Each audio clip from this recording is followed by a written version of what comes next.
Ahojte, moje meno je Ondrej Volker a ja vás vítam na kanáli Chlapci slovenskí v dnešnom videu, ktoré začíname na hlavnej vlakovej železničnej stanici v Bratislave a vydávame sa na našu túr po 30 najzaujímavejších turistických miestach v našom hlavnom meste Slovenska. Poďte s nami. Budova hlavnej železničnej stanice v Bratislave slúži teraz nám v tomto videu ako štartovacie miesto, ale rovnako tak slúži ako štartovacie a prvé miesto rôznym turistom, ktorí prichádzajú do Bratislavy a chtiac či nechtiac robí taký prvý dojem z nášho mesta a možno aj z celej našej krajiny. A mne nedá nepripomenúť, že by sme tento prvý dojem predsa len mohli vylepšiť modernizáciou tejto budovy a jej skrášlením. Pretože aj mesto, takisto aj naša krajina investuje nemálo finančných prostriedkov do reklamy našej krajiny a zabúdame na tak dôležitú súčasť marketingovú, ktorá je prvý dojem. Prvý dojem viete, že spravíte iba raz, máte jednu šancu a turistom prvý dojem robí budova našej železničnej stanice, ktorá vyzerá tak, ako vyzerá a ten prvý dojem možno nie je najideálnejší.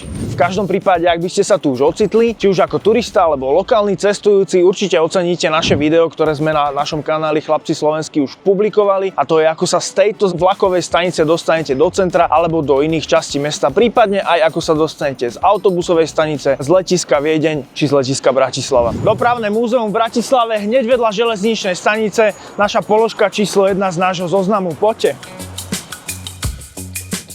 No, vstup do tohto múzea je taký rozpačitý. Viem si predstaviť, že by toto mohlo byť aj krajšie. Neviem, či v rámci múzea sú aj tieto dve policajné auta. To je auto, s ktorým sa pravdepodobne opravovali alebo montovali troleje.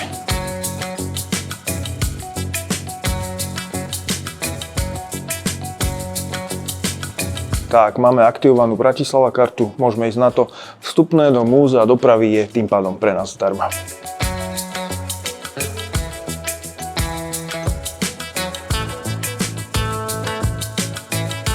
Múzeum dopravy v Bratislave, ktoré je hneď oproti železničnej stanici, sídlí v budove bývalej prvej železničnej stanici v Bratislave, ktorá bola postavená v roku 1848 a teda začias, kedy sa za najväčšiu dopravnú hrozbu považoval splašený kôň.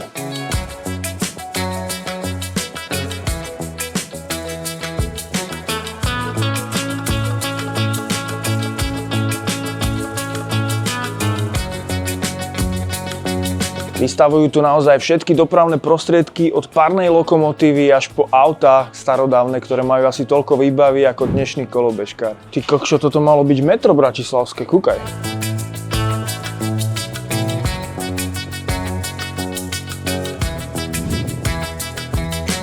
Naším bodom programu číslo 2 je monument Slavín, čo je najväčší vojnový pamätník a zároveň aj cintorín. Celý tento monument, ktorý vidíte za mnou, váži viac ako 37 000 tón a jeho výška je takmer 40 metrov. Srandou je, že výhľad odtiaľto je tak dobrý, že mnohí, čo sem chodia, tak ani netušia, komu tu vlastne zdávajú hold. Všetkých tu pochovaných takmer 7 000 sovietských vojakov padlo počas druhej svetovej vojny pri oslobodzovaní Bratislavy, konkrétne v roku 1945. Takže na budúce, keď si sem pôjdete robiť fotku na Tinder, budete vedieť. No a tu je ten výhľad.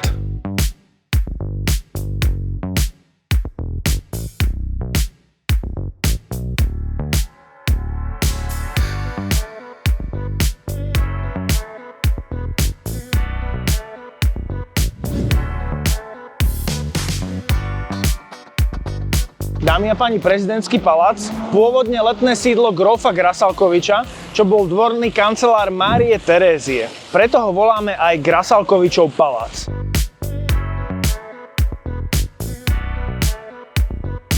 My sa už nachádzame za prezidentským palácom, konkrétne v prezidentskej záhrade alebo v záhrade Grasalkovičovho paláca. A zaujímavosťou je, že aj Mária Terézia do paláca chodila na rôzne plesy, na ktoré chodívali šľachtici. Takže ak by ste chceli niekedy sedieť na mieste, kde Mária Terézia vo vínom v ruke oddychovala od tancovačky, tak si nájdete nejakú voľnú lavičku.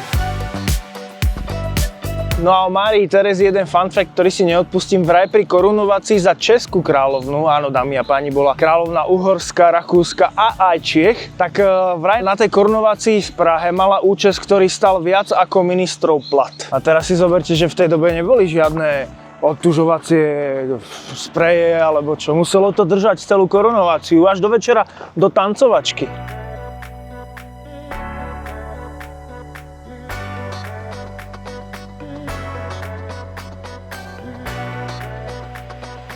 Dámy a páni, Poštová ulica, sídlo bývalej prvej pošty na Slovensku, dodnes pamiatkou prvou poštovou schránkou v našej republike. Ďalší bod na našom zozname je židovská synagóga na Hejdukovej ulici, posledná z troch v meste, ktorá zostala. Ostatné museli ustúpiť socialistickým budovateľským plánom zo 60. rokov, kedy sa rozhodlo, že cez centrum mesta povedie štvorprúdovka. No a táto synagóga prežila vojnu, komunistov aj developerské plány moderného rozvoja mesta, čo si myslím, že z nej robí taký malý biblický zázrak. Ako ešte sa dostávame k úplnému historickému starému mestu, konkrétne k Michalskej bráne, ja by som si dovolil trošku skritizovať, že ako toto tu nie je úplne najreprezentatívnejšie. A Michalská brána, tuto za mnou, ktorá zostala ako jediná z pôvodných štyroch, patrí k najstarším stavbám v Bratislave, bola postavená v 14. storočí. Takým zaujímavým faktom a pikoškou je, že jednu dobu z jednej strany neboli osadené hodiny, pretože na to, aby tam tie hodiny boli spravené, sa vyberali ako si mýtne alebo nejaké také peniaze. A jedna časť mesta otočená jedným smerom, tam ľudia proste z nejakej tej štvrte nechceli prispieť, no tak nevedeli, koľko je hodín. Tak na Michalskej veži nezabudnite ísť aj hore na väžu. Vítajte v Michalskej veži. Pán sprevádzajúci, ktorý tu pracuje, veľmi milý pán, musíme ho pochváliť, nám povedal pikošku o tejto veži. Jednak, že sa tu bývalo ešte do 1958, ak si dobre pamätám. Aj tu bývali s obsíkmi alebo s nejakými domácimi zvieratami ľudia.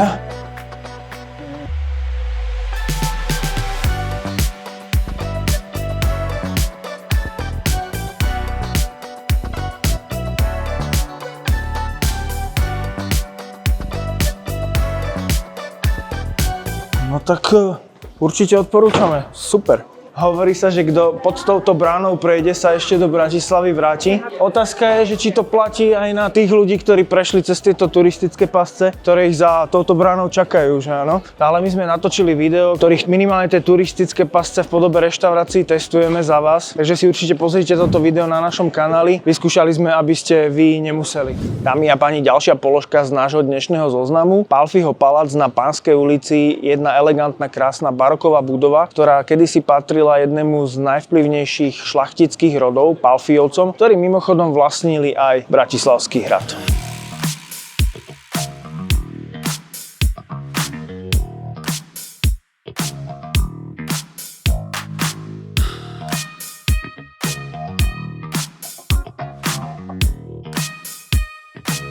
V Pálfyho paláci prebieha momentálne kopec výstav, má to niekoľko poschodí. Našli sme takúto budovu s klavírom a pýtame sa všetkých, že prosím vás, kde je ten priestor, kde vystupoval ako 9-ročný Wolfgang Amadeus Mozart, pretože sa traduje, že v Bratislave vystupoval v Pálfyho paláci. Tak my chceme vedieť, že kde. Myslíme si, že tu alebo tu? Tam je asi lepšia akustika však. Z tohto mám akože celkom rešpekt, by som povedal. Dámy a páni, nám tu vošiel do tých informácií taký škriatok nezbedný a pozorný divák a znalec Bratislavy ste si to určite všimli, že my sme hľadali miesto, kde koncertoval Wolfgang Amadeus Mozart na Pánskej ulici v Pálfyho paláci, lenže dobrí ľudia nám povedali, že Pálfyho paláce v Bratislave sú 3 a na Ventúrskej 10 je ten správny, kde ako 6-ročný koncertoval práve mladý nadaný umelec z Rakúska Wolfgang Amadeus Mozart. Dámy a páni, za mnou Mirbachov palác, jedna z najkrajších budov podľa mňa v Bratislave a táto budova je dôkazom, že história si nepamätá toho, kto budovu postavil, ale to, kto v nej zomrel. Postavil ju totiž bratislavský pivovárnik Michal Spech, ale meno nesie po jeho poslednom súkromnom vlastníkovi, grófovi Emilovi Mirbachovi.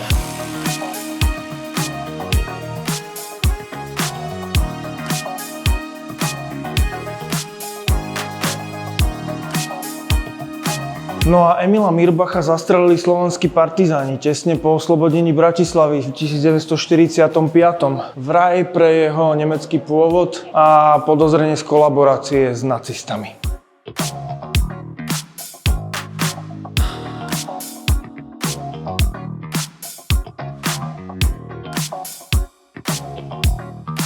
To sa mi páčilo, že kedysi boli tie domy tak postavené, že keď ste potvárali všetky dvere, tak ste sa mohli naháňať. Myslím si, že deti to mali veľmi radi, teda ak tu nebolo niečo veľmi drahé, že áno. Ale tuto musela byť super naháňačka. Môjmu synovi by sa to veľmi páčilo. Ďalším bodom na našom zozname vecí je budova starej radnice, ktorá vznikla v 14. storočí. Postupne boli pristavované ďalšie časti v rôznych slohoch. A vznikol z toho taký mix štýlov, že keby táto radnica bola človek, tak chodí na retro party každý deň. V roku 1809 túto budovu trafila deľová guľa pri bombardovaní Bratislavy napoleonskými vojskami. Tá guľa z toho diela je dodnes v budove zakomponovaná v omietke. Mimochodom, Bonapartemu vtedy spadla čapica až po nos a stojí tu odvtedy smutne opretý o lavičku. To bol samozrejme vtip, Bonaparte v Bratislave vraj nikdy nebol, ale má tu svoju sochu ako spomienku na tieto historické vojnové udalosti.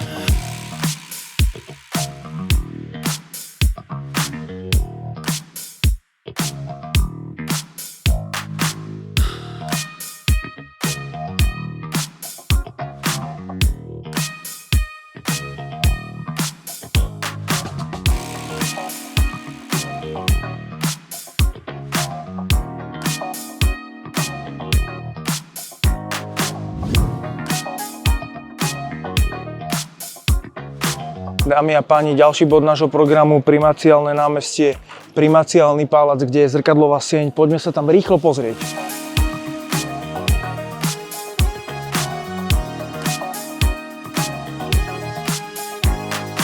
Zrkadlová sieň Primaciálneho paláca v Bratislave. Tu sa v roku 1805 podpisoval mier medzi Napoleónom, ale nie osobne, a Františkom I. Vraj tu Napoleón nikdy v Bratislave osobne nebol, ale teta hovorí, že tá druhá strana tu bola a že tu bol Brežnev a že tu boli všetci tí ďalší ostatní. Tu sa už dnes podpisujú menej závažné dokumenty, väčšinou také, že odpady a nové električky do Petržalky. Tak zajtra je tu konferencia, sme tu omylom nechťa sme tu vošli a už nás aj vyhaňajú, takže aby ste si nemysleli, že máme nejaké privilégium. Ďalšia dôležitá súčasť nášho dnešného programu, a samozrejme nesmieme vynechať hlavné námestie v Bratislave a jeho dominantu Maximiliánovú fontánu, ktorý dal v 16. storočí postaviť král Maximilián, aby zabezpečil ľuďom prístup k vode. Dnes si túto fontánu donekonečna fotia turisti a netušia, kto ten hore vlastne je. Mimochodom, odkaz do Bruselu, cikajúcich chlapcov máme aj v Bratislave.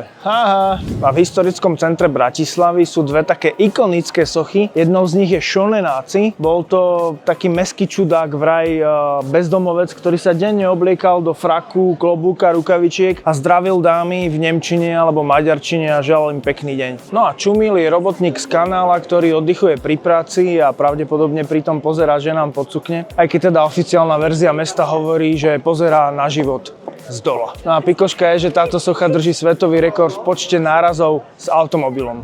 Ďalšou vecou na našom dnešnom zozname sú proste uličky starého mesta, takzvané korzo. Kedysi tu bývali vinári, remeselníci a mešťania. Dneska tu nájdeme turistov a zo pár miestnych, ktorí vedia, kam majú ísť a kam nemajú. A to je vlastne aj pointa nášho kanála Chlapci slovenskí, aby ste aj vy, čo možno nie ste až takí známi starých uličiek Bratislavy, vedeli, kam máte ísť a kam nemáte. Sorry. Takže to je určite ďalší dôvod, prečo odoberať náš kanál Chlapci slovenskí. Dajte like, odber, zvonček, povedzte o nás niekomu a napíšte nám do komentára, čo by ste chceli alebo nechceli vedieť. Dámy a páni, ďalšia a nemenej dôležitá zastávka na našej ceste po Bratislave je katedrála svätého Martina. Postaviť tento najväčší kostol v Bratislave trvalo 150 rokov. A 150, ale nie rokov, ale kýl, má kráľovská koruna, ktorá je umiestnená na vrchole jej veže. V tejto katedrále korunovali 11 kráľov. Dnes sa už kráľu nekorunujú, ale korunujú sa tu tak maximálne sobáše a nie každé z nich vydržia toľko, koľko tí pánovníci vtedy, že áno.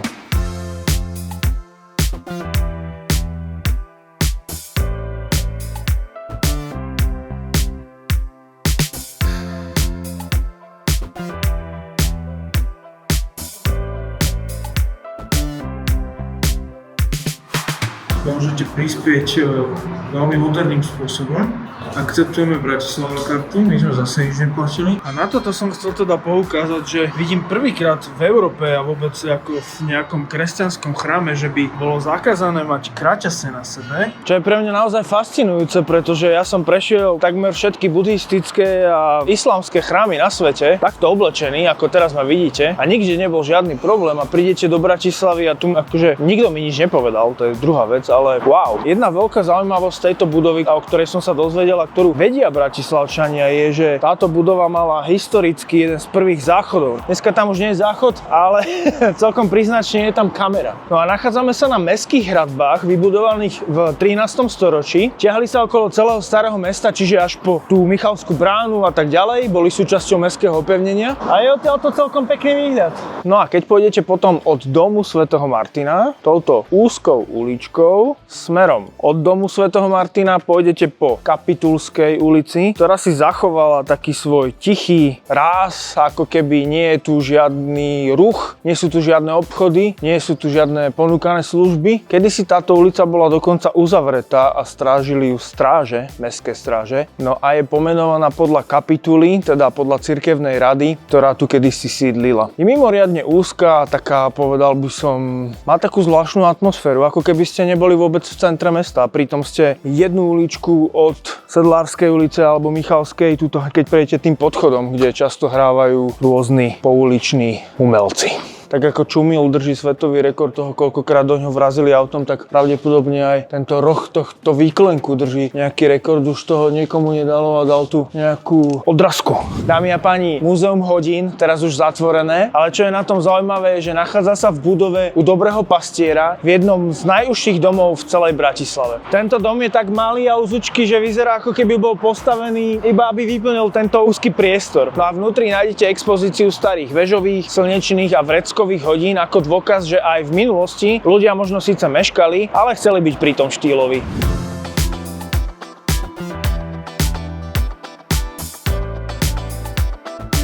No a čo by to bolo za zoznam najlepších miest v Bratislave z turistického hľadiska, keby sme nespomenuli krásne Hviezdoslavovo námestie so sochou Hviezdoslava a fontánou a na druhej strane historickou budovou Slovenského národného divadla a s fontánou Ganymeda, ktorá nesie svoj celkom zaujímavý príbeh, ale o takýchto zaujímavostiach a pikoškách a rôznych skrytých vecí bude na našom kanáli samostatné video, takže určite, ak máte záujem, dajte odber a aj dajte si aj zvonček, nech vám to neujde. Na konci Laurínskej ulice smerom na Kamenné námestie sa nachádza táto už len pripomienka kedysi stojacej Laurínskej brány, jedna z takých veží, ako sme boli na Michalskej. No a taká zaujímavosť možno, ktorá vôbec nesúvisí, kedysi, keď som býval v Bratislave a išli sme tadiaľto večer trošku v nálade, tak sme sa s chlapcami rozprávali, že či by kto bol ochotný si tu ako rozložiť spacák a spať pod týmto veľkým hashtagom.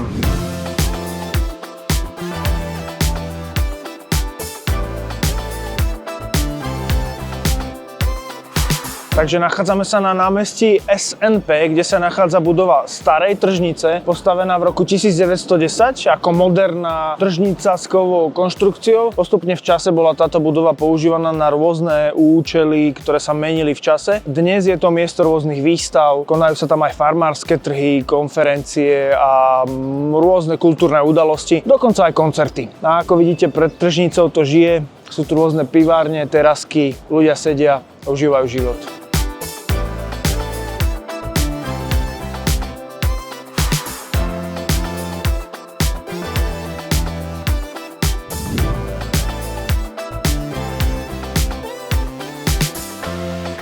Nachádzame sa na Bezručovej ulici, kde je taká ikona Bratislavy, modrý kostolík, ktorý je celý modrý, strecha, fasáda, interiér, všetko, lavice vnútri sú modré, čo z neho robí absolútny unikát nie len na Slovensku, ale aj v celej Európe. A zaujímavosťou je, že v Bruseli, keď som bol nedávno, tak je tam taká výstava, ktorá sa volá Mini Európa, sú tam ikony z každej krajiny, alebo také ikonické stavby z každej krajiny v Európe. No a z Bratislavy a zo Slovenska je tam jediná stavba a zaujímavé, že je tam práve modrý kostol. V každom prípade, ak ste tu a nezastavili ste sa odfotiť, tak ste pravdepodobne slepí alebo veľmi hladní. A keďže nám aj vyhladlo a sme na mieste, kde vraj čapujú v Bratislave jednu z najlepších Plzní, tak poďme okoštovať a poďme sa aj nájsť.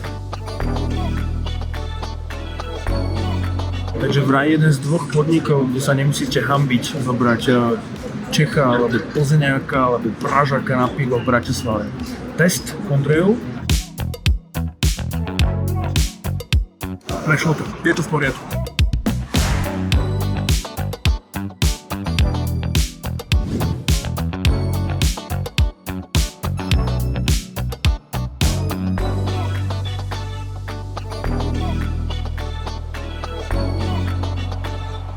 Priatelia, vitajte na ďalšom mieste z našeho zoznamu. Nachádzame sa na ľavom brehu Dunaja, konkrétne na nábreží Eurovea, ktoré vzniklo na niekdajších priemyselných a zanedbaných priestoroch. Predstavte si, že tu kotvia špinavé lode, všade bordel, špina, pobehujú potkany. No a o niekoľko rokov neskôr krásna prerobená promenádka s nákupným centrom, bytovými jednotkami a dokonca nedávno dostávaným mrakodrapom, prvým v Bratislave. No, v skratke, toto je také miesto, kde Bratislavčania chodia predstierať, že sú pri mori. Je tu voda, zmrzlina, lehátka a ceny, ktoré tomu zodpovedajú.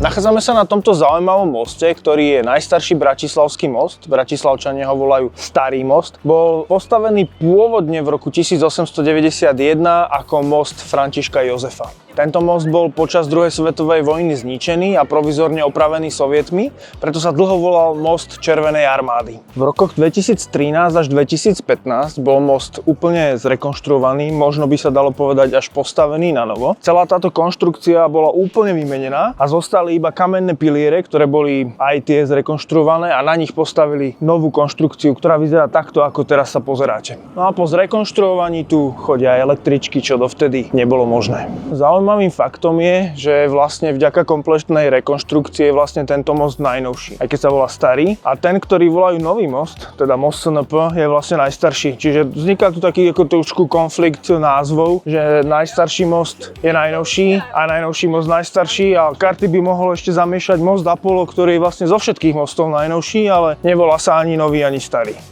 Dobrý zmetok, čo?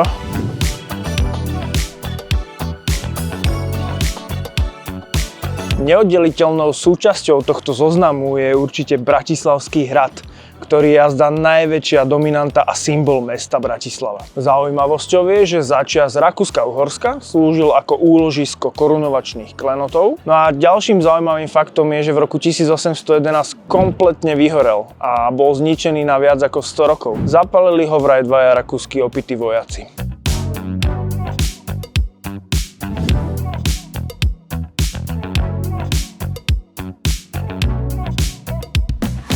Nachádzame sa na opačnej strane Dunaja, v sade Janka Krála, vo veľkom mestskom parku, ale v štvrti Petržalka. Tento park bol založený v roku 1774 na podnet istého grofa, ktorého, ospravedlňujem sa, meno neviem vysloviť, ale bude v titulkoch, ako súčasť promenády pre verejnosť. Ako som povedal, má už viac ako 250 rokov a nájdete tu presne to isté, čo aj pred tými 250 rokmi, to znamená ľudí, ktorí sa tvária, že športujú.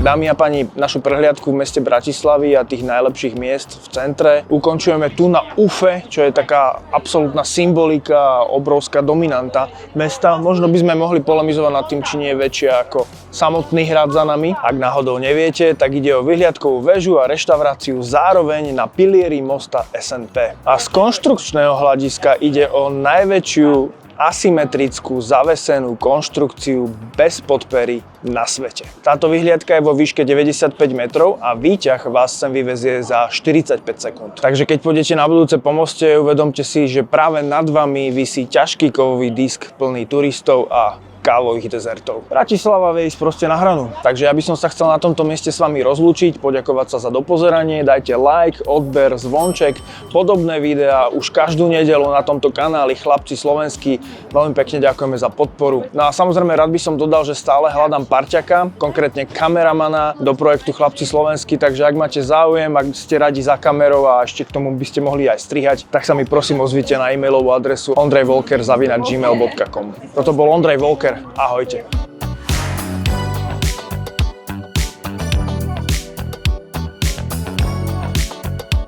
No a ak by ste chceli na rozvoj tohto kanála prispieť aj finančne, je to možné zakúpením členstva na platforme Hero Hero. Naskenujte tento QR kód alebo prejdite na adresu herohero.co/hsk ako Chlapci slovenskí. Pod videom nájdete tiež odkaz, na ktorý sa dá kliknúť. Ďakujeme za vašu podporu.